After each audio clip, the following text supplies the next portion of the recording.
DPO Sialkot Mustansar furrows Awan के हुक्म पर SHO कोटली लोहारा सैयद फहद बिन फिदा शराजी का पतंग फरोश समेत पतंगे उड़ाने वालों के खिलाफ क्रैकडाउन।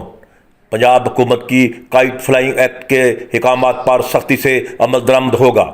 कोई सिफारिश आड़े नहीं आने देंगे। इस सिलसिला में SHO सैयद फहद बिन फिदा शराजी ने सोशल मीडिया के जरिए पतंग फरोशी में सरगर्म म्यानापुरा के पतंग फरोश मोहम्मद अली का जदीद सियासी तरीके से सुराग लगाकर उसे 100 पतंगों और 10 कैमिकल डोरों के रूल बरामद करके रंगे हाथों गिरफ्तार कर लिया और उसके खिलाफ मुकदमा दर्ज कर लिया।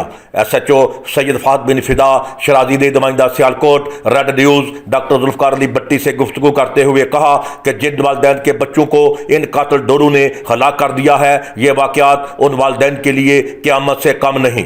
उन्होंने कहा कि माँ बाप का फर्ज बनता है कि वह अपने बच्चों को सख्ती से मना करें कि पतंगे उड़ाना कानून की सख्त खिलाफ वर्जी है। उन्होंने कहा कि इस खूनी खेल से खुद भी बचें और दूसरों को भी बचाएं।